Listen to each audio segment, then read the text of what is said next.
से लोग पूछते हैं माया क्या है। उसमें एक छोटी सी कथा है। भगवान श्री द्वारिकानाथ एक बार सुदामा जी के घर, सुदामापुरी, पोरबंदर आजकल जिसको कहते हैं, सुदामापुरी पधारे।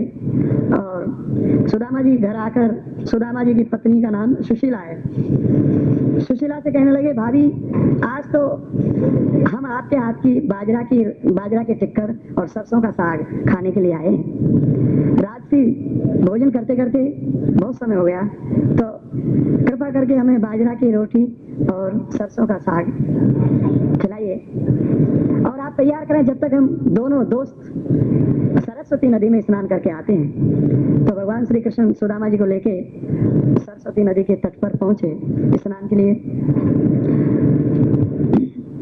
दोनों ही स्नान करने के लिए अपने वस्त्र निकालते हैं। सुदामा जी सरस्वती नदी में पहले प्रवेश कर जाते हैं। लेकिन प्रवेश करते करते बातें करते हैं, पूछते हैं कि अरे श्री कृष्ण, आप बहुत बार लोगों को बोलते हैं, कहते रहते हैं मेरी माया है, मेरी माया है, इसको पार पाना बड़ा मुश्किल है, वो फला आदमी माया में पड़ा है, फला माया को तर गया। ये माया क्या है, मैं जानना चाहता हूँ।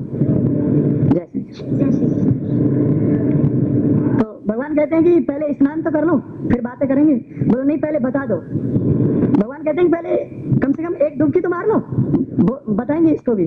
तो सुदामा जी स्वीकार किया भगवान की बात को, सुदामा जी ने, और एक डुबकी सरस्वती नदी में लगाई। और वो जैसे उन्होंने डुबकी लगाई, वो मीलों मील बहते हुए चले गए, पता नहीं कितने मील बहते हुए चले गए। और 50-60 मील के ऊपर जाकर कोई मछुआरों ने नदी में जाल डाल रखा था मछलियों के लिए, तो वो मछुआरे के जाल में वो फंस गए। तो मछुआरों ने सोचा कि बड़ी भारी वजनी मछली आज हमको हाथ लगी है, बड़े भागे हमारे। उन्होंने जाल को खींचा तो देखा तो वो तो एक लाश है उसके अंदर। सुदामा बेहोश पड़े हैं, उन्होंने उसको लाश समझा, लेकिन फिर भी मछुआरे पानी के विषय में ज्यादा जानकार होते हैं। उन्होंने उल्टा लेटा के या पांव पकड़ के घुमा के सारा पानी निकाला, तो सुदामा तो जिंदा हो गए। सुदामा जिंदा तो हो गए, लेकिन अभी जो सुदामा जी ने डुबकी लगाई थी, वो सुदामा तो बड़े बुढ़े थे, ज्यादा उम्र के थे। लेकिन ये सुदामा तो तरुण अवस्था के, 18 वर्ष 20 वर्ष की अवस्था के राजकुमार की तरह चेहरा और सुंदर शरीर हो गया, इनका बदल गया, देही बदल गई। तो मछेरे लोग जो है राज दरबार में ले गए इनको पकड़ के कि तुम आत्महत्या करके मरना चाहते थे, चलो राज दरबार में। आत्महत्या नहीं कर सकते, आज भी नहीं कर सकते, आज भी सजा है। तो ये मछेरे लोग जो है राज दरबार में ले गए। तो राज दरबार में राजा तो मर चुका था, लेकिन राजा की एक राजकुमारी जो उस राज की अधिकारी थी और बड़ी तरुण अवस्था में थी, शादी नहीं हुई थी, राजकुमारी थी। तो मच्छरों ने शिकायत की कि इसको पकड़ के लाए हैं राजकुमारी, ये सरस्वती नदी में मिला, या हमको संदेह है कि ये आत्महत्या करने के लिए इसमें जंप मारा होगा नदी में। तो राजकुमारी कहती है कि आप लोग जाइए, इसे छोड़ दीजिए, मैं इसके बयान लेती हूँ। राजकुमारी उसके रूप को देख के आकर्षित हो गई, इतना आकर्षित रूप था। सुदामा अभी चेंज है, राजकुमारी की तरह रूप है। तो अपने निजी कक्ष में ले जाकर और प्रेम भरी वार्तालाप करती है और सुदामा को शादी के लिए तैयार कर लेती है। सुदामा हाँ कर लेता है कि ठीक है। तो सुदामा शादी करता है उस राजकुमारी से और उस राज का अधिकारी यानी राजा बन जाता है।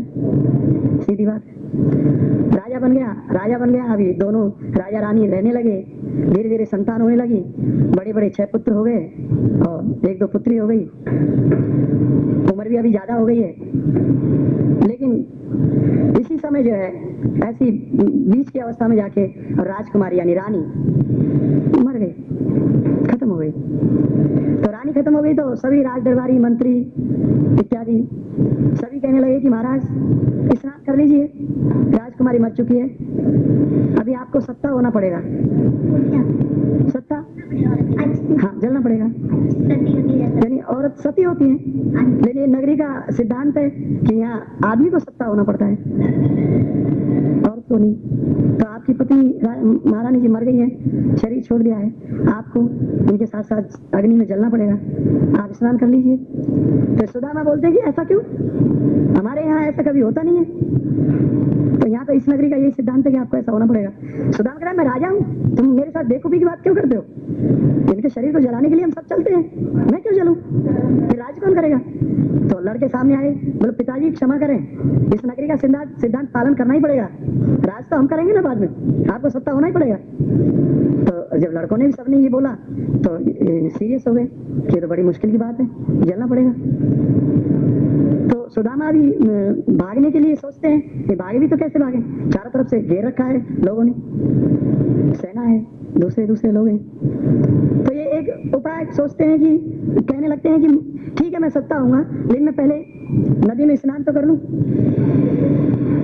बोले यहाँ पर आपको जल ला देते हैं, आप स्नान कर लो। बोले नहीं नहीं, मेरी आखिरी इच्छा तो पूर्ण करने दो, मैं सरस्वती नदी में स्नान कर लूं, फिर मैं सत्ता हो जाऊंगा। तो रेस्ट पोस्ट 8 पहरेदार साथ में भेजे और सरस्वती नदी पे ये स्नान करने गए। अभी 8 पहरेदार साथ में है तो ये भागने का कहीं रास्ता नहीं देखते हैं, भागना चाहते हैं। पहरेदार किनारे पे ले गए और कहा कि जल्दी करो, कपड़े उतारो, स्नान कर लो, देर हो रही है, दाह संस्कार करना है। तो सुदामा जी देर करते हैं, कोई तरह से इनका ध्यान चुके कहीं भाग निकलूं, लेकिन वो तो अलर्ट है बिल्कुल ड्यूटी पर। फिर सुदामा जी नदी में भी उतरे, स्नान करने लगे, डुबकियां लगाने लगे। 5 डुबकी लगाई, 10 डुबकी लगाई, 20 डुबकी लगाई। आखिर बार बार देखते हैं कि ये तो बराबर मेरी नजर रखे हुए हैं, नदी के उस पार भी जा नहीं सकता, नदी के पानी गहरा है, डूब कैसे मर जाऊंगा, कैसे भागूं। लेकिन वो बहाने कर रहे हैं, बार बार डुबकी लगा रहे हैं, सैकड़ों डुबकी लग गई। पहरेदार बोलते हैं जल्दी करो, कितना नहाओगे, सब लोग इंतजार कर रहे हैं, अभी ये तो घबराए हुए हैं, अरे भाई नहाने दो, अरे लेकिन कब तक नहाओगे। लेकिन सुदामा ने फिर एक डुबकी लगाई और बाहर जैसे ही आए तो वही भगवान श्री कृष्ण किनारे पे खड़े हैं और सुदामा वहां पर वही बुढ़ी अवस्था में वहां प्रकट हुए और कहने लगी सुदामा कहने लगे कि भगवान मैंने ये सब क्या देखा, मैं तो ये नदी में बह गया था, मच्छरों ने पकड़ा, होश में आया, एक राजकुमारी से शादी किया, सारी संतान पैदा की, बच्चे पैदा किए, फिर मुझे बाध्य किया कि सत्ता होना पड़ेगा। ये सब लीला सुदामा जी ने कृष्ण जी को बतलाई। भगवान कहते हैं कि तुम देखना चाहते थे, मेरी माया के दर्शन करना चाहते थे, प्रत्यक्ष रूप से मैंने तुमको दर्शन कराए। यही सब माया है। ये जीव आत्मा जो है अजर अमर अविनाशी है, सच्चिदानंद है, भगवान का ही भिन्न अंश है। जो गुण भगवान के अंदर है वो सारे गुण इस आत्मा में भी है, लेकिन ये जीवात्मा है, इसकी शक्ति भगवान की शक्ति जैसी नहीं है। गुण धर्म एक से है, जैसे समुद्र का गुण धर्म और समुद्र की एक बूंद का गुण धर्म एक जैसा ही होता है, वो भी पानी है, वो भी पानी है, लेकिन शक्ति में फर्क है। लेकिन ये जीवात्मा सच्चिदानंद है, सूर्य के समान तेजस्वी है। भागवत के प्रथम अध्यायों में इसका वर्णन है कि ये आत्मा सूर्य के समान तेजस्वी है, लेकिन अपनी इच्छा शक्ति से ये गिरता गिरता इतना गिर जाता है कि जब इसको 6 विकार, 6 शत्रु और 6 भ्रम घेर लेते हैं, तब ये अपने आप की पहचान भूल जाता है और कोई कहने लगता है कि मैं तहसील का चपरासी हूँ, कोई कहता है मैं नगर का सेठ हूँ, कोई कहता है मैं फिल्म का हीरो हूँ, इतनी आइडेंटिटी, या कोई कहता है कि मैं यूएस का प्रेसिडेंट हूँ। इतनी जान पहचान रह जाती है, बाकी ये सब भूल चुका होता है। और जिसको ये पकड़ लेता है उसको अपना मानने लग जाता है। किसी एक शरीर को पकड़ लेता है, कहता है ये मेरी पत्नी है, वास्तविकता नहीं है। कोई बच्चा घर में पैदा हो जाता है, कहता है मेरा बेटा है। ये सब माया का भ्रम है, भ्रम जाल है, भ्रम का जाल है। कोई कहता है मैं क्षत्रिय हूँ, कोई कहता है ब्राह्मण हूँ, कोई कहता है मैं कलेक्टर हूँ, कोई कहता है मैं भारत का हूँ, कोई कहता है मैं हिंदू हूँ, कोई कहता है मैं मुसलमान हूँ। ये सब भ्रम है, भ्रम जाल है। कोई कहता है मेरा गोत्र श्रेष्ठ है, मैं फला ऋषि की संतान हूँ, बस परंपरा वंशावली में आ रहा हूँ, तुम तो शुद्ध हो। ये सब भ्रम है। ये भ्रम के कहा, ये भ्रम ही माया जाल है। भ्रम को ही माया कहा है। जो मन में भ्रम पैदा हो जाता है वो ही माया है। भ्रम के कारण हम अपना अपना करते रहते हैं, मैं और मेरा। ये कब पैदा होता है? जब हम अपने आप को शरीर मान लेते हैं कि मैं ये शरीर हूँ, ये भी एक शरीर है, मेरी पत्नी है, ये एक शरीर है, मेरा बेटा है, ये भी एक शरीर है, मेरी माँ है, एक शरीर है, मेरा पिता है। शरीर का ज्ञान होता है, शारीरिक ज्ञान, आत्मिक ज्ञान नहीं होता। तो फिर ये पिछले जन्मों में जब पहुंचेगा तो देखेगा कि इसके हजारों माता पिता हो गए। जिसको आज पत्नी कह रहा है, ये पिछले जन्म में इसकी माँ थी, और इससे पिछले जन्म में इसकी दुश्मन थी जिन्हें जहर दे के इसको मारा था। फिर यही ही इसको दयावश मां बन के आई और अभी पत्नी स्वरूप आ रही है। तो आप किसको पत्नी कहेंगे और किसको माँ कहेंगे? तो ये सब हमको भ्रम पैदा हो जाता है, ये माया है। हम सभी आत्मा स्वरूप हैं। ये जैसे पति पत्नी का नाता 7 जन्मों तक के लिए होता है, तो क्या मतलब होता है? नहीं 7 नहीं 100 जन्मों तक आप जाइए, आपकी भावना पति के साथ में है तो आपको बार बार वो पति मिलेगा। नहीं है तो नहीं, नहीं है तो 1 मिनट को भी नहीं मिलेगा, डाइवर्स हो जाएगा नहीं तो कैसे मिलेगा? ऐसे होता है। अंत समय में यदि पति अपनी पत्नी में भावना रखते हुए शरीर त्यागता है तो उस पत्नी को दोबारा मिलता है। यदि कर्म मनुष्य बनने के किए हैं तो मनुष्य बन के मिलता है, बेटा बन के, पोता बन के। मनुष्य कुत्ते बिल्लियों के किए हैं तो कुत्ते बिल्ली बन के घर में आता है। ये पालतू अमेरिका में पालतू कुत्ते देखते हैं जिनको दिन में स्नान कराए जा रहे हैं, सेंट फुलेल कारों में घूम रहे हैं और जीप से जीप आगे पूसी किस्मी। ये सब क्या है? ये सब इनके रिश्ते हैं। बिना रिश्ते ये होता ही नहीं है। अपने बच्चों को नहीं प्यार करते, उससे ज्यादा करते हैं। दिन में 20 बार जीप से जीप बिड़ाते हैं और बड़े बड़े up to date pant shirt qualified लोग। बच्चे बेबी सिटर दे रहते हैं, बच्चा दो बहुत कुत्तों को मानते हैं। तो कुत्तों को बिल्लियों को बहुत मानते हैं। कुत्तों को सभी जीवों को दया करनी चाहिए, लेकिन उनकी स्थिति के अनुसार। कुत्ता दरवाजे पे आया तो उसको रोटी देना धर्म है। कोई कौवा आके आपके डागड़े पे बोले तो उसको रोटी का टुकड़ा देना आपका धर्म है। कोई भी आती है। इसलिए तो कपिल देव भगवान अपनी माँ देवहूति को उपदेश कर रहे हैं कि जो मेरी विग्रह मूर्तियों का तो पूजन करता है, स्नान कराता है, सुलाता है, लिटाता है, बिठाता है, भोग लगाता है, अगरबत्ती फुलेल और आरती उतारता है और सुंदर भोग बनाता है और मुझे अर्पण करता है, खुद खा लेता है। जो मेरी मूर्तियों की तो पूजा करता है और ये विराट का तिरस्कार करता है, वो तो ढोंग करता है। क्योंकि मैं आत्मा और परमात्मा विराजमान होते हैं। जैसे एक ही वृक्ष की डाल पर 2 पक्षी विराजमान होते हैं, ऐसे अपने हृदय रूपी डाल की वृक्ष के, ये शरीर रूपी वृक्ष के हृदय रूपी डाल में, खोकर में 2 पक्षी रहते हैं। एक आत्मा है, दूसरा परमात्मा है। लेकिन ये आत्मा जब इस पेड़ के फल को चोंच फाड़ के खाता है तो ये संसार में फंस जाता है और परमात्मा मौन रह के साक्षी रूप से इस आत्मा को देखता है, इस जीव को देखता है कि अरे तो मुझे पीछ दे रहा है और तो ये भोगों में लिप्त हो रहा है, कितना मूर्ख है। तो जरा भी मेरी तरफ देखे मुड़ के तो मैं तुझे सही सलाह देने को तैयार हूँ। उपद्रष्टानुमंता भरता भोक्ता च महेश्वरा। मैं दृष्टा आप है और उपद्रष्टा भगवान है। दृष्टा आप है, आप देख रही हैं, और उपद्रष्टा जो आपके पीछे और एक दृष्टा है वो भगवान है। मैंने गीता में कई बार पढ़ा। हाँ तो ये 13वें अध्याय में शायद इसका वर्णन है, 13वें अध्याय में उपद्रष्टा भरता भोक्ता महेश्वरा। हाँ दृष्टा आप स्वयं, भरता यानी भरण पोषण करने वाले, महाईश्वर वही परमेश्वर, महाईश्वर परमेश्वर सब उन्हीं के नाम। यहाँ पर परमात्मा को हम 3 प्रकार से जान सकते हैं, आत्मा, परमात्मा और परमेश्वर। जैसे जैसे सूर्य उदय हुआ और आपके कमरे में खिड़की खुली हुई है और सूर्य की कुछ प्रकाश आया और आपने आँख खोली और आप समझ गए सूर्य उदय हो गया है, ये थोड़ा प्रकाश आ गया है, ये आत्मा स्वरूप है। लेकिन जब आपने खिड़की में से बाहर झाँक के देखा तो आपको साक्षात सूर्य के दर्शन हुए, ये परमात्मा स्वरूप है। और आप सूर्य लोक के अंदर ऊपर जाकर सूर्य लोक के राजा विविश्वानु को दर्शन करती हैं, वो परमेश्वर स्वरूप है। तो परमेश्वर परमात्मा, परमेश्वर परम है, परमात्मा सेकंड नंबर है उनका, और आत्मा हम उनकी सब संतान है। लेकिन यहाँ 2 तत्व हैं, जीव तत्व और भगवत तत्व। आत्मा कभी भी भगवान के पद को नहीं ले सकता। जो प्रत्येक ब्रह्मांड में ब्रह्मा विष्णु महेश, ब्रह्मा विष्णु महेश, ब्रह्मा विष्णु महेश, ये 3 बड़ी पद हैं, बड़े पद हैं। ब्रह्मा आत्मा स्वरूप है, लेकिन भोलेनाथ, शंकर और विष्णु ये परमात्मा स्वरूप है, ये परमात्मा तत्व है। ब्रह्मा जी जो है आत्म तत्व है, इसलिए हम सब, हमारे सबके बाबा हैं ब्रह्मा जी, प्रथम आत्मा है इस ब्रह्मांड की। ब्रह्मा जी है इसलिए ये ब्रह्मांड है। जिस दिन ब्रह्मा जी इस ब्रह्मांड को त्याग देंगे उस दिन ब्रह्मांड की प्रलय हो जाती है, विलीन हो जाता है।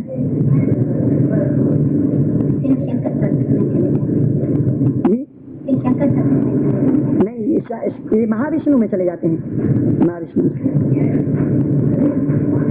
ये जब ब्रह्मांडों की प्रलय होती है तो सारे जीव महाविष्णु के पेट में चले जाते हैं। जब महाविष्णु सांस अंदर लेते हैं तो एक प्रलय होती है सारे अनंत ब्रह्मांडों की, और जब सांस छोड़ते हैं तो एक क्रिएशन होता है, एक सृष्टि होती है सारे ब्रह्मांडों की। ये महाविष्णु के कर्तव्य हैं। प्रलय भी 4 प्रकार की होती हैं। तो इसमें जो है पूरी प्रलय एक आत्मा। हाँ, उनके चारों के स्वरूप है। नैमित्तिक प्रलय, हमारी नित्य प्रलय हो रही है, नित्य प्रलय रोज हमारे एक एक क्षण आयु में कम हो रहा है, हमारी प्रलय हो रही है, पूरे ब्रह्मांड की प्रलय हो रही है। नित्य प्रलय, आत्यंतिक प्रलय, नैमित्तिक प्रलय। नैमित्तिक प्रलय, कोई शरीर छूट गया, कोई एक्सीडेंट हो गया, ये सब प्रलय हो गई। कोई ग्रह दूसरे से टकरा गया, नष्ट हो गया, ये नैमित्तिक प्रलय, निमित्त मात्र ऐसा होना था। तो ये भागवत में 4 प्रलय का वर्णन है। श्रीमद् भागवत गीता का ज्ञान गुरु की, कोई बात नहीं, बीच में ऐसे बात करेंगे तो मैं बोल नहीं पाऊँ, जिस सब्जेक्ट बोलना चाहता हूँ। मैं वो माता जी का प्रश्न का जवाब दे रहा हूँ पहले। हाँ, क्योंकि श्रोता और वक्ता का यही एक सिद्धांत है कि श्रोता शांत सरल भाव से बैठे और उसके हृदय में कोई प्रश्न हो तो प्रश्न करे। जब वक्ता को बोले कोई प्रश्न पूछना चाहते हो, ये तो है गुरु परंपरा पद। बीच बीच में बात करने से हम डिस्कशन कर सकते हैं, लेकिन प्रवचन नहीं कर सकते। और कोई बात नहीं, आप कोई भी प्रश्न हो आप पूछिए। मैं जय श्री कृष्ण। तो प्रश्न और उत्तर वही सबसे श्रेष्ठ है। तो पहला प्रश्न माता जी का है कि ये गुरु की पहचान कैसे हो, कि ये ढोंगी है या आडम्बरी है। तो उसके विषय में यहाँ पर गुरु की पहचान दी जा रही है। सच कर्म निपुणो विप्रो मंत्र तंत्र विशारदा ए वैष्णव गुरु निषाद वैष्णव स्वच्छो गुरु। यदि सच कर्म निपुण ब्राह्मण और मंत्र तंत्रों का विशारद यानी मास्टर, ये साधारण बात नहीं है। रावण ही एकमात्र इस धरती पर ऐसे उदाहरण मिलते हैं जल्दी से जो श्रेष्ठ ब्राह्मण थे और मंत्र तंत्रों के विशारद थे, मास्टर थे। देवताओं को उन्होंने वश में कर रखा था।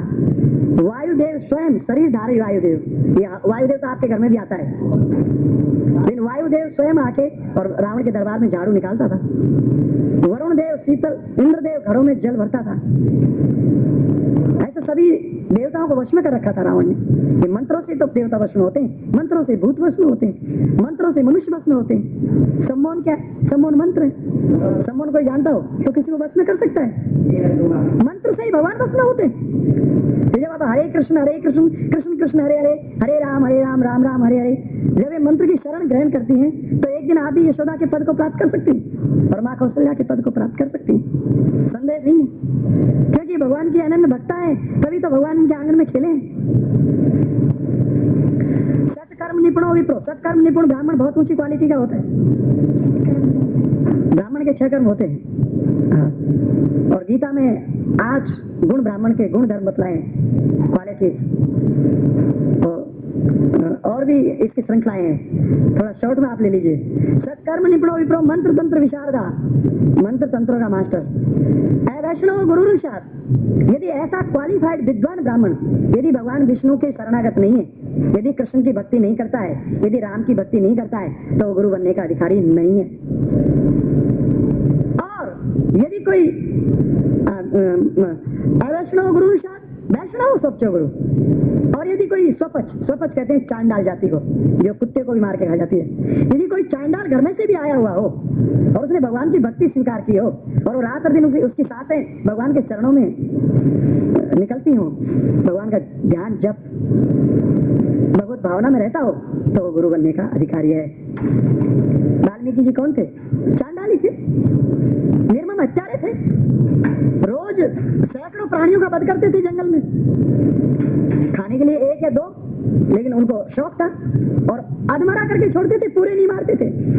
वो तड़पते थे प्राणी, सैकड़ों प्राणी तड़प रहे हैं, कोई हिरण, कोई ये कोई वो, तो उनका आनंद आता था। खाने के लिए 1 उठा के ले जाते थे परिवार। नारद की, वो परम वैष्णव की, शिरोमणि भक्त, भगवान के भक्त और स्वयं भगवत अवतार नारद मुनि की कृपा हो गई उनके ऊपर। और भगवान की शरण ग्रहण किया और भगवान का राम नाम जप करने लगे। बोलो राम जप कर सकते हो? राम तो 2 ही अक्षर है, इतना तो कर सकते हो। यदि ओम नमो भगवते वासुदेवाय नहीं करो, यदि हरे कृष्ण कृष्ण कृष्ण हरे हरे, तो राम है इतना तो बोल सकते हो? बोलो मैं तो ये भी नहीं बोला जाता। बोलो मरा, ऐसे तो बोल सकता हूँ, वो मरा वो मरा वो मरा। तो चलो ऐसे ही बोलो, तो मरा मरा मरा मरा मरा मरा मरा मरा मरा, उल्टा नाम जपा जग जाना, वाल्मीकि भय ब्रह्म समाना। तो ऐसे वैष्णव को गुरु बनाना परम विद्वान का कर्तव्य है। सत्कर्म निपुणो विप्रो मंत्र तंत्र विशारद है वैष्णव गुरु अनुसार। यदि आपका गुरु, जिसको आप गुरु बनाना चाहती हैं, वो किसी वृक्ष के नीचे फटे कपड़े में बैठा हो और भगवान का भजन करने में तल्लीन हो, उसको 1 दिन नहीं 6 महीने साल भर देखो, उसके नजदीक जाओ, बैठो, सत्संग करो, उसको सुनो। जो आपको आपका हृदय अंदर से पूर्ण रूप से स्वीकार कर ले कि हाँ ये भगवान का भक्त है, इसका रुआ रुआ कंपित होता है, इसकी आंखों से गदगद अश्रु धाराएं जब भगवान की कथा सुनाता है तो बहती हैं, तो आप उसके साष्टांग दंडवत कर लो। तद्विद्धि प्रणिपातेन परिप्रश्नेन सेवया उपदेक्षन्ति ते ज्ञानम ज्ञानिना तत्त्वदर्शिना। हे अर्जुन, यदि तुम्हें आत्मज्ञान तत्व ज्ञान प्राप्त करना है तो मेरे किसी शुद्ध भक्त की शरण में जा, जो तत्व से मुझे जानता हो, और उसके चरणों में जाके साष्टांग दंडवत कर, और मेरा भक्त जहाँ बैठा हो उससे नीचे आसन पर बैठ और अपने सरल स्वभाव से अपने आत्म कल्याण के लिए जिज्ञासा भरे प्रश्न कर। वो तत्वदर्शी तुझे सारे ज्ञान का उपदेश करेगा, जिस ज्ञान को प्राप्त करके तू मुझे प्राप्त हो जाएगा। भगवान श्री कृष्ण गीता का उपदेश करते हैं अर्जुन को एकमात्र जब अर्जुन उनकी शिष्यता स्वीकार कर लेता है। शिष्यते अहम स्वादिमांतम प्रपन्नम, मैं आपका शिष्य हूँ, अब तो आप मुझे कुछ उपदेश कीजिए। मैं भ्रमित सा हो गया हूँ, मोह ने मुझे मेरा चित्त भ्रमित कर दिया है। ये मेरे काका हैं, ये मेरे बाबा हैं, ये मेरे भाई हैं, ये मेरे मामा है, मेरे चाचा चचेरे फूफेरे गुरुजन भीष्म पितामह है, इनके ऊपर मैं कैसे तीर चलाऊं? अर्जुन भ्रमित हो गया, मोहित हो गया। और हमारा क्या हालत है? हमारी भी हालत वही है, हम भी मोहित हो रहे हैं। जब एक बार हम मोहित हुए, जब भारत ने हमको तृप्त नहीं किया, तो हम अमेरिका की तरफ भागे कि वहां शायद हमको डॉलर्स और बड़ा बड़ा खजाने मिलेंगे। भ्रमित हुए कि नहीं? यहाँ आ गए, जब खजाने भी मिल गए, बड़ी बिल्डिंगें मिल गई, अब और मोहित हो रहे हैं कि राजेश भाई पटेल के पास तो बड़ी इंडस्ट्री, मेरे पास क्यों नहीं है? और भ्रमित होते जाते हैं और मकड़ी का जाला फैलाते जाते हैं और उसमें खुद ही फंस जाते हैं और मर जाते हैं। ये मोह जाल है, ये मोह अर्जुन को हो गया। कन्हैया इस मोह को दूर करता है जब अर्जुन उनको गुरु स्वरूप से देखता है, उनके चरणों में घुटने टेक के प्रणाम करता है। हे कृष्ण, मैं आपका शिष्य हूँ और आप मेरे गुरु, अब तो आप मुझे कुछ कहिए, मैं कैसे इससे निकलूं? तब भगवान कहना शुरू करते हैं, गुरु बनने का अधिकारी वही है जो भगवान का भक्त है। कोई ध्यान मार्ग का आदमी है तो वो भी भगवान विष्णु का ही भजन करता हो, अपने हृदय में बैठे हुए विराजमान उस चतुर्भुज विष्णु परमात्मा के ऊपर ध्यान करता हो, जैसे ध्रुव महाराज ने विष्णु भगवान का ध्यान किया। वो गुरु बनने का अधिकारी है। लेकिन आजकल तरह तरह के गुरु, हजारों तरह के संप्रदाय, हजारों तरह के गुरु निकले हुए हैं, तो आप ठगा जाएंगे। इसलिए भक्ति वेदांत स्वामी श्री प्रभुपाद जी महाराज कहते हैं कि today society fulfilled by cheaters and cheated. यहाँ बहुत से धोखेबाज हैं और बहुत से धोखा खा रहे हैं। और महाभारत और रामायण और भागवत के अंदर तो इनके सब उदाहरण है कि कलयुग के अंदर ये आडंबरियों की पूजा होगी, आडंबरियों के पीछे लाखों शिष्यों का समुदाय होगा कि वो आ रहे हैं महाराज, लंबी लंबी गाड़ियां आ रही हैं, हजारों शिष्य आ रहे हैं, तो बड़े बड़े हॉल रिजर्व हो रहे हैं, पब्लिसिटी हो रही है, और महाराज के आपको जो है उल्लू बना रहे हैं। कुछ नहीं होगा। कलयुग अल्प आयु अल्प बुद्धि है। सतयुग में 1 लाख वर्ष की आयु मनुष्य की होती थी और पेवर गऊ का देसी घी खाते थे और परमहंस जैसे प्रकट होते थे माँ के घर से। वो भगवान का ध्यान करते थे ऐसे, रीढ़ की हड्डी और सीना और ये ग्रीवा, ये सब सीधा करके, जैसे भगवान ने 6ठे अध्याय में बतलाया है। और अचल आसन, आपकी उंगली भी हिलनी नहीं चाहिए जब तक आप बैठे। 4 घंटे 6 घंटे 6 दिन 6 माह, जय शंकर भोलेनाथ 27,000 वर्ष तक समाधि में चले जाते हैं और माँ पार्वती इंतजार करती रहती है, भोलेनाथ कब वापिस आओगे, कब मैं आपसे बात करूंगी। इसमें आप 50, 60, 70 साल की आयु है, 25 साल खेल के गंवा दिए, 25 साल बच्चे पैदा करके और उनको कमा के देते हुए, बाकी बाकी तो ये हिम्मत नहीं है, डालडा भी मिलता नहीं है खाने को, हैं, भेल पूरी खाकरे मिलते हैं, चाय।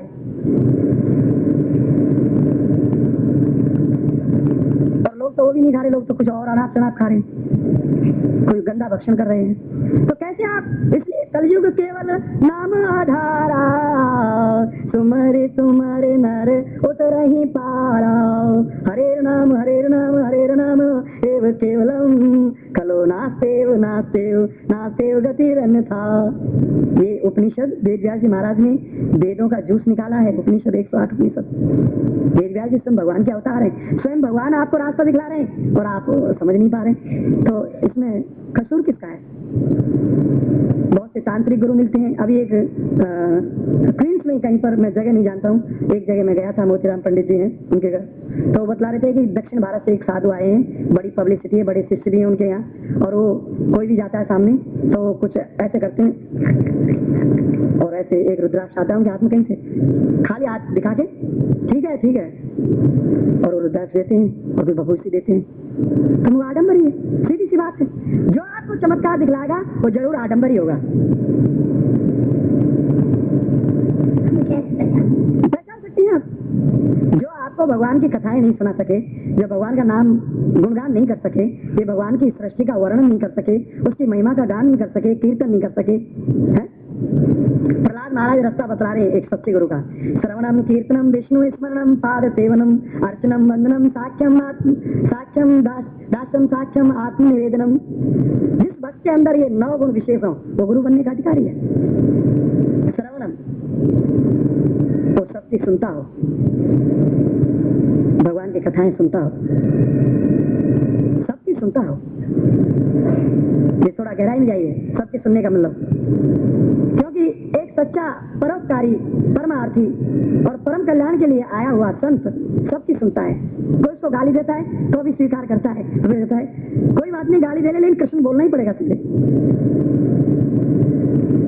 सबकी सुनता है। श्रवणम श्रवणम प्रथम भक्ति संतन कर संगा, दूजी भक्ति मम कथा प्रसंगा। जिस संत की, जिस भक्त की वाणी में भगवान की कथाएं हो और उनके स्रोत श्रवण भगवान की कथाएं सुनते हो, सुनने में रुचि रखते हो, आनंद लेते हो, तो ये प्रथम स्टेज है, प्रथम भक्ति का लक्षण में प्रथम स्टेज है। कीर्तन, भगवान का गुणगान करना, कीर्तन करना, उसकी कीर्ति का गान करना है। भगवान की कीर्ति कभी आपने गान की है? आप रात दिन अपने बच्चों को, अपने पति को सजाती रहती हैं, अपने शरीर को। देखो यहाँ पर यूएस में 4 तरह के रंग बिरंगे बालों में कलर और क्या क्या, एक मिनट, थोड़ी 10 मिनट में क्या है? तुमने कभी भगवान की प्राकृतिक सृष्टि का कभी गुणगान किया? क्यों भगवान, आपने कितनी नाना प्रकार के फल फ्रूट वृक्षावली, तितलियां, देखो तितलियां है, 2-4-5 हजार तरह की तितलियां हैं धरती के ऊपर, 4 लाख प्रकार के मनुष्य हैं इस पृथ्वी के ऊपर, इस ब्रह्मांड के अंदर 84 लाख योनियों में। सुंदर नदियां, सुंदर झरने, भगवान के चांद तारे। कभी देखा कभी पूर्णमासी का चंद्रमा? छत पे जाके कभी हुआ कभी जिज्ञासा कि आज पूर्णमासी चंद्रमा देखो? नहीं, जिज्ञासा नहीं होती। उसी मेरा बेटा कब आएगा, मेरा पति कब आएगा, उन्हीं का मेडिटेशन है, और यही माया का मेडिटेशन है, मैं और मेरा, मैं और मेरा। हाँ, यदि आप अपने पति में कृष्ण को देखें, अपने बेटे में कृष्ण को देखें, तो आप सच्चे हैं। तब आप जरूर अपने पड़ोसी के बेटे में भी कृष्ण को देखेंगे। तब आप मुठड़ी के लड्डू अपने बेटे को ही नहीं, पड़ोसी का बेटा खड़ा होगा तो उसको भी देंगे कि ले बेटे तू भी खा।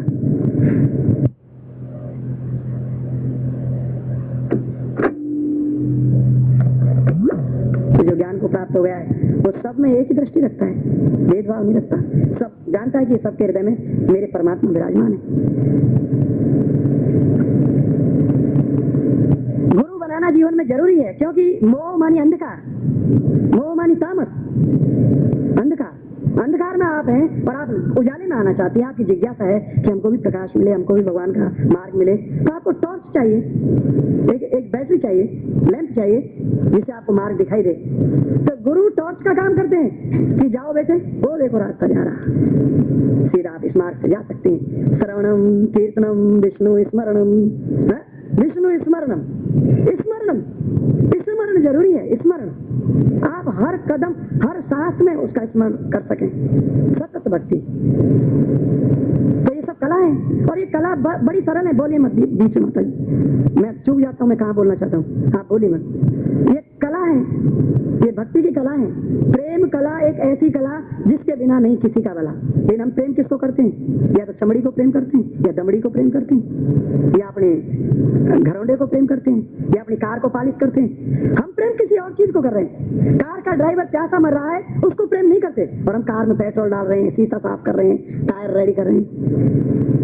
आत्मा की कभी खुराक देते हैं आप? ये शरीर की खुराक के लिए रात और दिन, कल ये बनाऊंगी, कल वो सब्जी खरीदेंगे, कल ये, सारे अपनी इंद्रिय तृप्ति, अपने शरीर को पुष्ट करने के लिए और अपने पति अपने परिवार को पुष्ट करने के लिए सोचते हैं। कभी आपने सोचा कि मैं भगवान के लिए भोग लगाना चाहती हूँ, मैं क्या खरीदूं, कन्हैया क्या खाएगा, कल भिंडी की सब्जी बनाई थी, आज गिरधर क्या खाएंगे?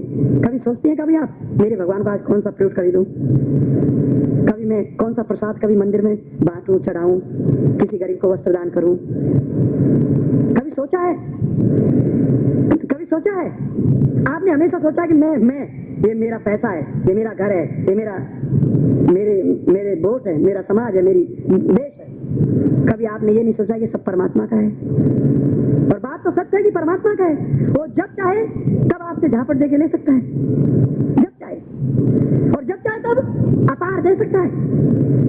ये सारी पृथ्वी की प्रॉपर्टी है, उसका मंदिर है। हम छोटे छोटे बालू के महल बना के हम ऐसे ही पागल हो जाते हैं, ये मेरा है, तेरी झोंपड़ी है, मेरा तो समझ गए ना? ये अहंकार जो झूठा अहंकार जो है पतन का कारण है। श्रवणम विष्णु स्मरणम। आप विष्णु को कैसे स्मरण करेंगे? आप जहां भी कोई सुंदर फूल देखें, आप विष्णु को स्मरण नहीं कर सकती कि वाह कोई आपका खिलाया हुआ फूल इतना सुंदर है, तो आप कितने सुंदर होंगे? वाह प्रभु, इतनी सुंदर केले, इतनी सुंदर फल, नाना प्रकार की सब्जियां, ड्राई फ्रूट्स, आप एक एक छोटी सी बेल में 2-2 किलो अंगूर लटक रहे हैं हमारे खाने के लिए। ऐसी सुंदर चीजें हमको आप उपलब्ध कराते हैं। जय हो प्रभु।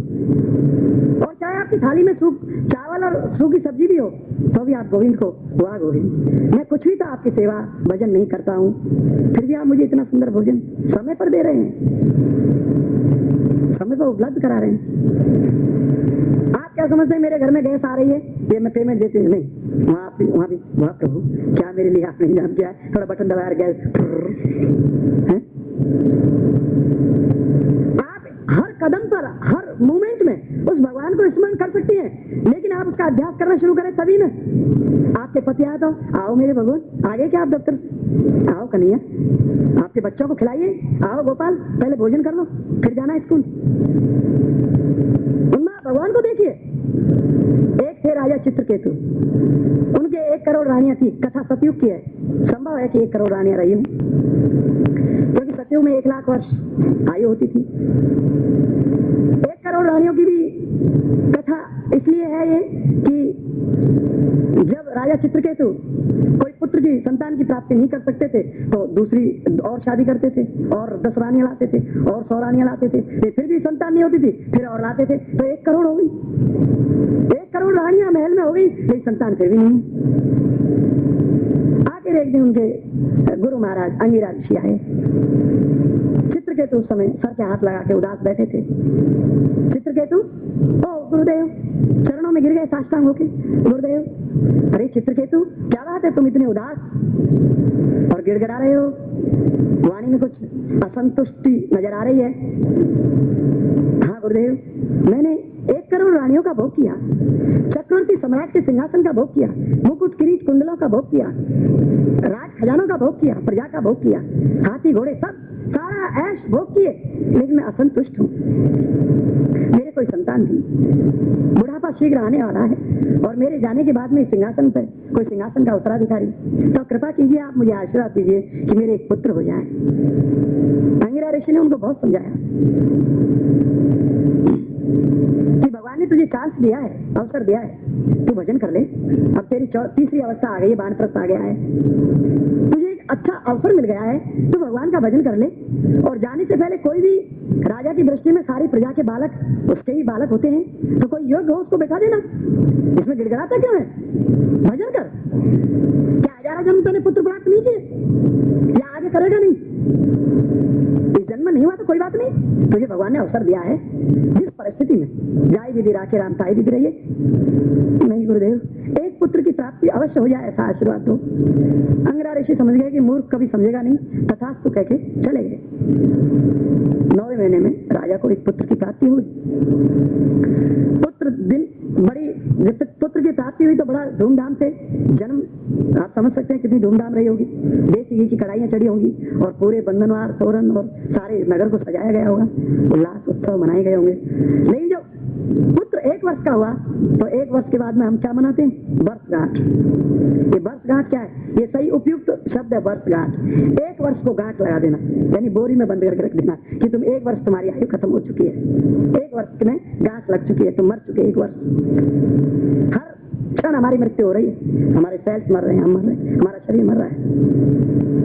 तो ये वर्षगांठ मनाई जा रही है, लेकिन हम मनाते हैं जन्मदिन।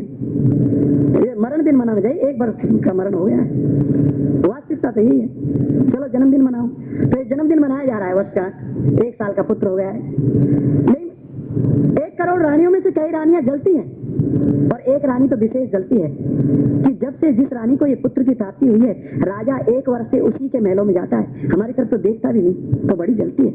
तो उसने एक कालबेलिया को बुला के और कोबरा नाग का जहर मंगवा लिया, और दूध में, कटोरे में दूध में जहर मिला के कोबरा का, नाग का मिश्री डाल के, और जिस दिन वर्षगांठ मनाई जा रही है सुबह सुबह बच्चे को पिला दिया।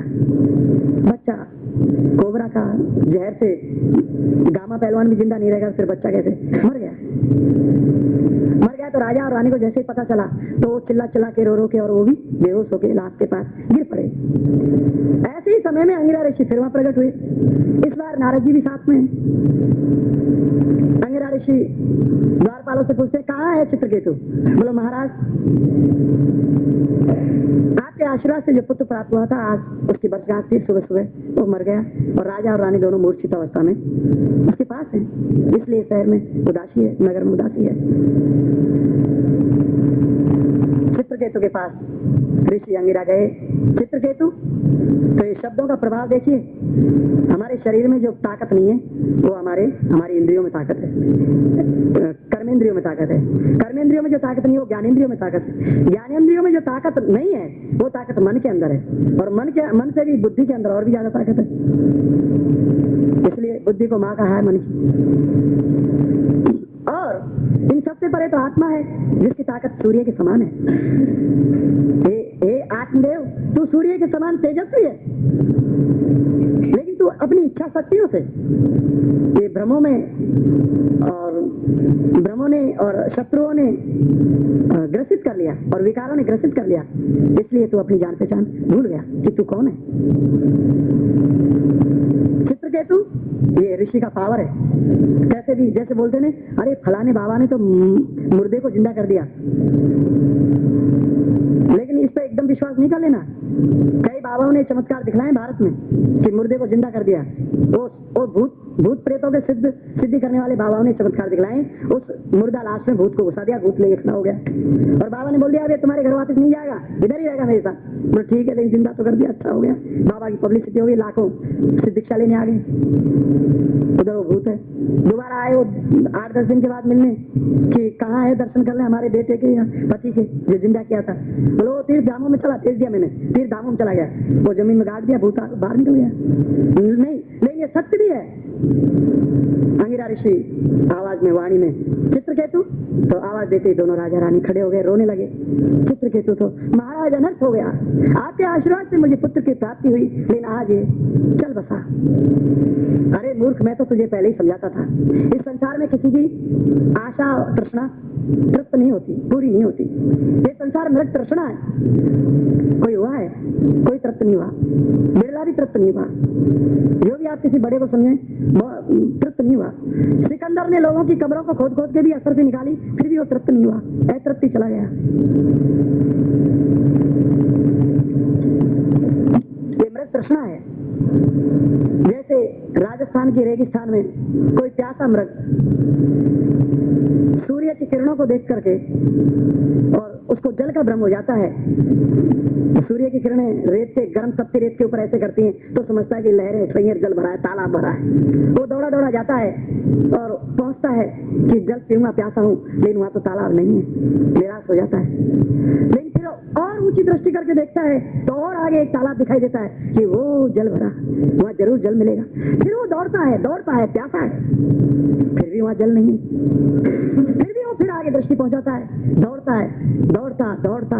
हाँफता प्राण त्याग देता है, लेकिन जल उसको नहीं मिलता, वो प्यासा का प्यासा रह जाता है। वही ये संसार सागर है। आप नहीं समझे तो आपकी इच्छा है, और समझ जाता आप धन्यवादी हैं। या किसी की इच्छा पूर्ण नहीं होती है। संसार दुखालयम अशाश्वतम, ये दुख का घर है और अशाश्वत है। गुरु नानक जी जैसे कहते हैं, या जग में सब दुखिया देखा, काऊ ना सुखिया देखा हो, राजा दुखिया, रंग को दुखिया, तब सी को दुख दूना। सभी दुखिया है। भागवत वर्णन करते एक संसार दुखालयम अशाश्वतम, ये टेम्परेरी है, ये आपके सारे रिश्ते कनेक्शन टेम्परेरी है। जैसे स्वप्न के अंदर आप राजा बने, रानियां पैर दबा रही हैं, नौकर चाकर सेवा कर रहे हैं, और आंख खुल गई तो आप वही टूटी खटोले में पड़े हैं। ऐसे ही संसार आपका 60 साल का सपना है, आप आनंद ले लो, फिर ये सपना झूठा है, सत्य नहीं है। इसलिए शंकराचार्य ने बड़ा अच्छा शब्द यूज किया, जगत मिथ्या है। अथा तो ब्रह्म जिज्ञासा, ब्रह्म हमको जिज्ञासा होनी चाहिए, हम कौन है और वो परमेश्वर कौन है। ये हम सबको बनाता है, रचना करता है। किसी वैज्ञानिक ने कोई फूल बनाया आज तक नहीं बनाया, बना भी नहीं सकता, उसके बस के बाहर है। ट्यूब में बेबी तैयार किया तो वो भी नर मादा का ही आदान प्रदान है, वरना वैज्ञानिक की बात नहीं है। और उसमें भगवान की भी स्वीकृति है। एक पिता बेटा पुत्र संतान उत्पन्न करता है, अपनी पत्नी से संभोग करता है और एक पुत्र की प्राप्ति होती है। ये पिता कहे कि मैंने एक पुत्र पैदा कर दिया, ये उसकी मूर्खता है। भगवान भागवत में इसका उपदेश करते हैं कि मेरी इच्छा के बिना एक पिता पुत्र पैदा नहीं कर सकता, संतान पैदा नहीं कर सकता, उसमें भी मेरी स्वीकृति होती है। किस आत्मा को कहां पर एग्जिस्ट भेजा जाए, उसके हिसाब से संतान उसमें बनती है। भोग करने से कभी संतान पैदा नहीं होती, उसमें भगवान की स्वीकृति चाहिए। साइंस इसको नहीं समझ पाएगी जल्दी से, क्योंकि साइंस एक कुएं का मेंढक है। चाहे उन्होंने बड़ी दूरबीन से करोड़ों तारे देख लिए हों, गैलेक्सियां देख ली हों, लेकिन फिर भी वो कुएं का मेंढक है।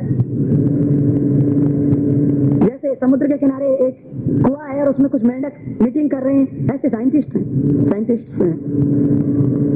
और इस कुएं में से कोई मेंढक बोर होके डूब के और कुएं से बाहर आ जाता है जैसे तैसे, और वो सागर को देखता है और अपने दोस्तों को बोलता है, अरे मेरे दोस्तों देखो बाहर आओ, बहुत पानी है।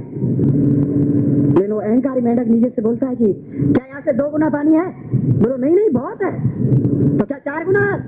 बोलो नहीं मेरे भाई बहुत अधिक है। तो क्या 10 गुना है? तो उसका गला पर फट जाता है और उधर ही मर जाता है। वो साइंटिस्ट है, दे कैन नॉट ट्रीट, वो फिजिकल बॉडी का भी वर्णन नहीं कर सकते,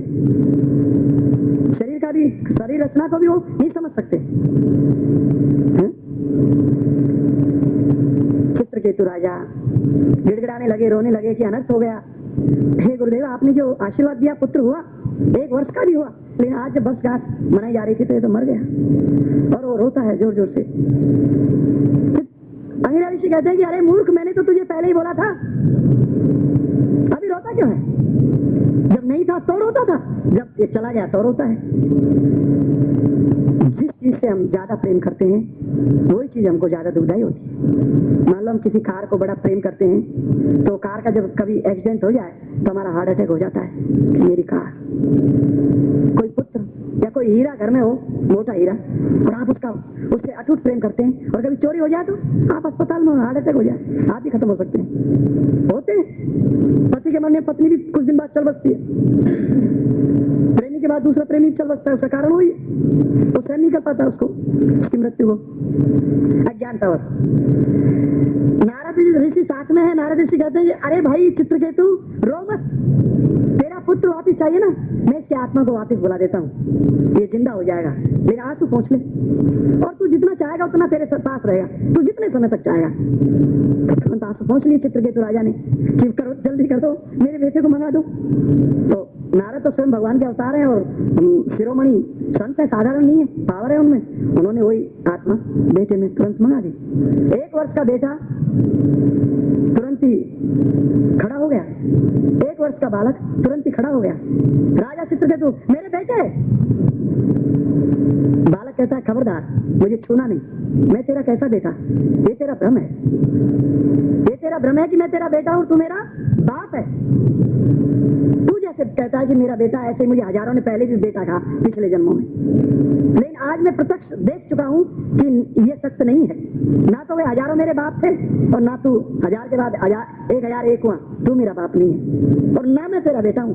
तू भी सच्चिदानंद आत्मा है, मैं भी सच्चिदानंद आत्मा हूं। तू किस लिए रोता है मूर्खों की तरह? जैसे किसी बालक का खिलौना फूट जाए, कोई बालक रोता है। कुछ ही मिनटों में उस बालक ने चित्रकेतु को ऐसा ज्ञान दे दिया कि चित्रकेतु ने सदा के लिए अपने आंसू पहुंच लिए, और उस बालक के चरणों में प्रणाम करके और राजा और रानी दोनों हिमालय की ओर तपस्या करने के लिए निकल गए। ये ज्ञान उदय है। एक घड़ी आदि में पुनियाद, तुलसी संगत साधु की, हरे कोट अपराध। चैतन्य महाप्रभु जी कहते हैं कि साधु संग कीजिए, लव मात्र साधु संग भव कर लीजिए। लव मानी क्षण मात्र। कौन सा क्षण सत्संग में आपके सामने ऐसा उपस्थित हो जाए कि आपकी सारी रूपरेखा ही चेंज हो जाए, आपकी ट्रैक चेंज हो जाए। जिस लाइन पे आप जा रहे हैं, नशे पते आमलेट चॉकलेट क्या क्या जो भी, फिल्म टीवी, मैं मेरा, ये सब एक क्षण में चेंज हो जाते हैं। जैसे माता ने पूछा कि गुरु की पहचान कैसे करें, जिस समय ये अंकुर आपके हृदय में आ जाए कि मुझे गुरु चाहिए, तो आपकी ट्रैक चेंज हो गई। इसलिए संत पुरुष कहते हैं कि एक क्षण के अंदर ही सत्संग से आपको आपकी मोक्ष हो सकती है। एक घड़ी आधी घड़ी साधु संग कीजिए, लव मात्र साधु संग भाव कर लीजिए। वो एक क्षण आपको चेंज कर सकता है। आपकी सिगरेट छुड़ाने के लिए एक क्षण ही तो चाहिए। जो आपने संकल्प एक क्षण में होता है कि नहीं कल से नहीं पीऊंगा, आपकी ट्रैक चेंज हो गई। कल से मटन नहीं खाऊंगा, कल से मैं भगवान का सुबह नहाने के बाद में 15-20 मिनट बैठूंगा, जप करूंगा, हरे कृष्ण कृष्ण कृष्ण हरे हरे, हरे राम राम राम हरे हरे। प्रभु के अनंत नाम है, हरि के 1000 नाम, लाख नाम विष्णु के, केशव के करोड़ नाम, पद्म नाम कृष्ण के। उस परम पिता परमेश्वर के अनंत नाम है, एक नाम नहीं है। जैसे कभी आपके घर में बालक होता है तो उसके 4-5 नाम हो जाते हैं। तो बड़े भारी रचनाकार के कितने नाम हो सकते हैं, सोचिए। कोई उन्हें कृष्ण कह रहा है, कोई उन्हें राम कह रहा है, कोई उनको बुद्ध कह रहा है, कोई अल्लाह कह रहा है, कोई जीसस कह रहा है, लेकिन वो उसी को इशारा कर रहा है कि गॉड जीसस मेरे अपराधों को क्षमा कर दो। चर्च में जाके सर झुका रहे हैं कि मैंने 1 सप्ताह जो अपराध किए उनको क्षमा कर दो। क्षमा कर देगा, लेकिन फिर आप अगले मॉर्निंग से फिर शुरू कर देते हैं। तो ये गज स्नान है, गज स्नान, हाथी के स्नान। हाथी नदी में नहाता है और फिर क्या करता है, खूब नहाता है घंटों, फिर क्या करता है, बाहर आके फिर सूंड से रेत उठा के अपने शरीर पर डालता है। तो गज स्नान है। आप क्षमा मांगो तो हमेशा के लिए मांगो कि जो किए उनको क्षमा कर दो, आगे नहीं करूंगा। तो भगवान तो बड़े दयालु हैं। नारायण परम कृपालु रे, भज मन राधे गोविंदा। वो भगवान परम दयालु हैं। उनका जैसा दयावान कौन हो सकता है? वो परमेश्वर है। आप यदि दयावान हो सकते हैं या कोई आपके संत दयावान हो सकते हैं, तो फिर तो वो तो संतों के भी ऊपर है, संतों के मालिक हैं। तो परम दयालु, दया का सागर है, वो करुणा के सागर हैं, प्रेम के सागर हैं। हाँ? इसलिए कोई तांत्रिक को, कोई भूत प्रेतों की सिद्धि करने वाले को गीता में भगवान श्री कृष्ण उपदेश कर रहे हैं श्रद्धा के विषय में कि श्रद्धा भी 3 प्रकार की होती है। सतोगुणी श्रद्धा वाले देवताओं का पूजन करते हैं और स्वर्ग की प्राप्ति चाहते हैं, लाखों गुना अधिक और भोग मांगते हैं, मांगते हो भी है सुपरफिशियली, हाइट पे जाकर ऊंचे प्लेनों में उड़ना, अप्सराओं के साथ, ऊंची क्वालिटी की सुरा सुंदरियां, ऊंचे भोग विलास। कुछ रजोगुणी है, रजोगुणी लोग यक्ष और राक्षसों को पूजते हैं और उनसे लाभ उठाते हैं। यक्ष दक्षिणी सिद्धि जो करते हैं वो किसी की भी कन्या को बुला सकते हैं और उसका नाजायज फायदा उठा सकते हैं, किसी के धन को अपहरण कर सकते हैं, किसी सेठ को बुला सकते हैं, सम्मोहन कर सकते हैं, सम्मोहित कर सकते हैं। तमोगुणी सिद्धि वाले भूत प्रेतों को पूछते हैं, शमशान घाट की सिद्धियां करते हैं, ये श्रद्धा है।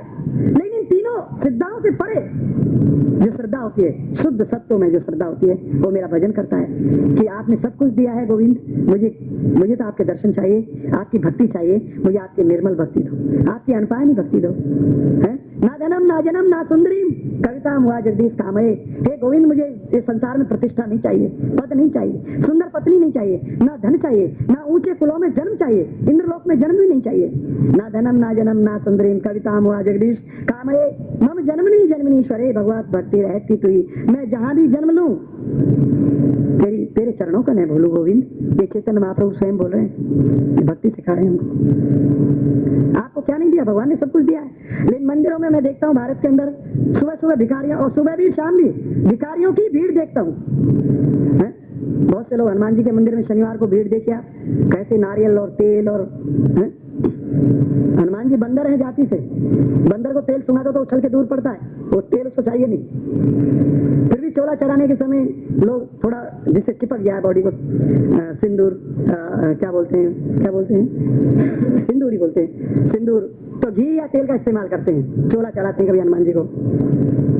लेकिन हनुमान जी को तेल चढ़ाने की कोई आवश्यकता नहीं है, उनको नहीं। हनुमान जी के मंदिर जहाँ जहाँ भी है संसार में, वो सिर्फ हमको शिक्षा देते हैं, इसलिए हनुमान जी के मंदिर है कि जो हनुमान जी जैसे भगवान का भजन करके उस भगवान के चरणों को प्राप्त किया है, ऐसे तुम भी भजन करो। लेकिन हम कुछ और मांगते हैं, हे शनि, हे हनुमान जी महाराज मेरा शनि उतर जाए। कौन से शनि ने आपको पकड़ रखा है?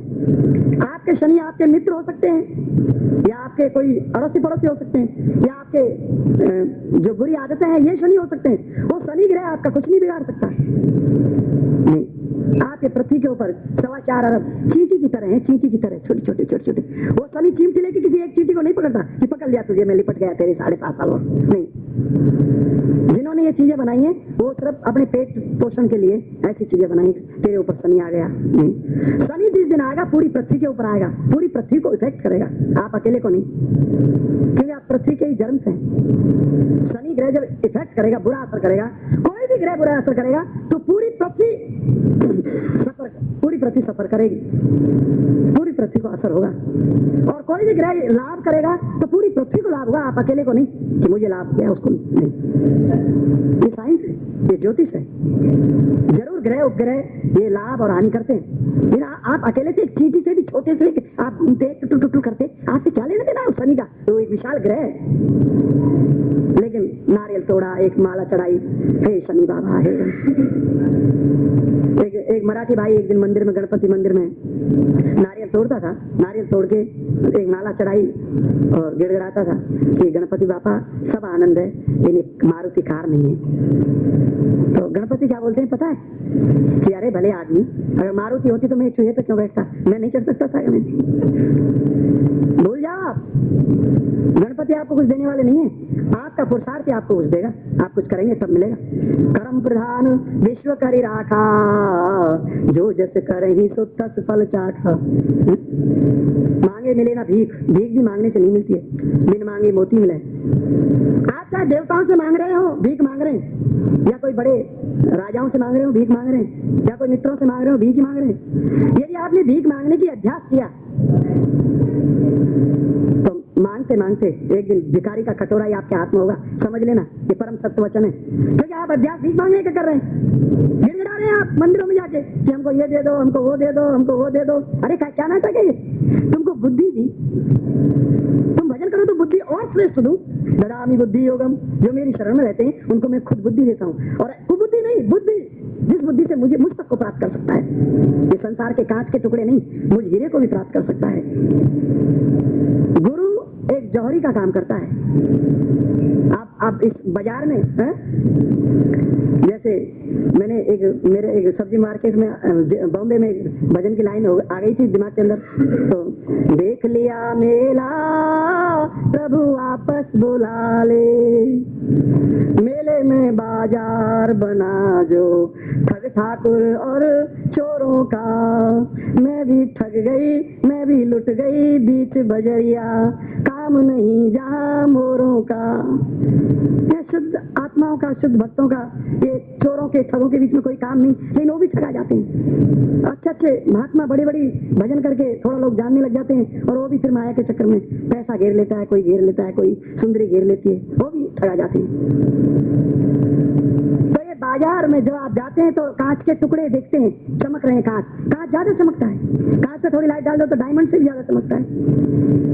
लेकिन जौहरी यदि आपके साथ में हो तो आपको ठगने नहीं देगा। बोले नहीं छूना नहीं, ये कांच के टुकड़े हैं, तेरे हाथ भी छिल जाएंगे, खून बह निकलेगा, इनको मत पकड़, वो देख हीरा पड़ा, ये हीरा ही हरि नाम है। तो गुरु जौहरी का काम करता है, गुरु टॉर्च का काम करता है, गुरु गुरुर ब्रह्मा गुरुर विष्णु गुरुर्देव महेश्वरा गुरु साक्षात परम ब्रह्म तस्मै श्री गुरुवे नमः। इसलिए भगवान श्री कृष्ण भागवत के 11वें स्कंद में उद्धव जी ने जब जिज्ञासा की कि आप जा रहे हैं धराधाम छोड़कर, मुझे तो कुछ ऐसा मार्ग बता दो कि मैं आपको चरणों को नहीं भूलूं और आपको प्राप्त कर लूं, आपको जन्म जन्म आपकी प्राप्ति होती रहे। तो भगवान कहते हैं कि यदि तुम उत्तम श्रेणी के भक्त बनना चाहते हो तो अपने गुरु को मुझसे एक तिल भी नीचा नहीं समझना, मेरे तुल्य समझना अपने गुरु को। जैसे तुम मुझे भोग अर्पण करते हो, फल फूल अर्पण करते हो, चरण दबाते हो, चरण छूते हो, सम्मान देते हो, उससे एक तिल भी अपने गुरु को नहीं समझना, तभी तुम उत्तम श्रेणी के भक्त बन सकते हो। गुरु का बड़ा ऊंचा स्थान है। एक माता जी पूछ रही थी, अभी चली गई होंगी, काम निकला होगा, कि गुरु की पहचान कैसे करें। तो गुरु भगवान के भजन में लगा हुआ हो, आडंबरी नहीं हो, तांत्रिक नहीं हो। कृष्ण भगवान उद्धव जी को एक जगह फिर उपदेश करते हैं कि सिद्धियां भी 3 प्रकार की होती हैं, तमोगुणी, रजोगुणी, सतोगुणी।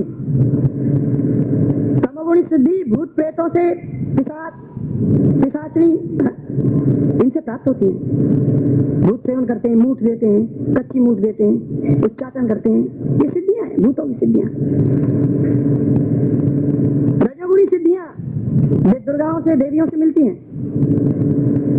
सतोगुणी सिद्धियों में 28 सिद्धि प्रमुख हैं, 28 सिद्धियां प्राय संभाली जाती हैं, इनमें भी 8 सिद्धियां प्रमुख हैं। अष्ट सिद्धि ये हनुमान जी के पास है, अष्ट सिद्धि। अष्ट सिद्धि नवनिधि के दाता, अस्वर दिया जानकी माता। अष्ट सिद्धि अणिमा, गरिमा, लगिमा, महिमा, प्राप्ति, प्राकान, ईशित्व, वशित्व। हे उद्धव, ये 8 सिद्धियां सतोगुणी सिद्धियों में प्रधान है। इनकी महिमा देखिए। अणिमा सिद्धि से कोई भी सिद्ध अणु में प्रवेश कर सकता है, अणु में प्रवेश कर सकता है, अपना छोटे से छोटा रूप बना सकता है। महिमा सिद्धि से अपने शरीर को पहाड़ के साथ ही विशाल बना सकता है। और महिमा सिद्धि वाला योगी अपने हाथ की उंगली से चंद्रमा को छू सकता है, जो 3.5 लाख माइल कितनी दूरी पर है। ये महिमा सिद्धि है। गरिमा सिद्धि से कोई भी योगी अपने शरीर को, शरीर ऐसे ही है लेकिन उसको ऐसा बजनी बना सकता है कि उसमें 50 ट्रेन भी अगर उसको हिलाने लगे तो ये जरा सा भी टस से मस नहीं होगा। अणिमा सिद्धि और गरिमा सिद्धि हनुमान जी ने कहा दिखाई थी, जब सुरसा नाम की राक्षसी उनको मिली थी रास्ते में, जब वो सीता जी की खोज के लिए जा रहे थे। जो जो सुरसा बदन बढ़ावा और कपी दुगना चौगुना करके दिखावा। जब हनुमान जी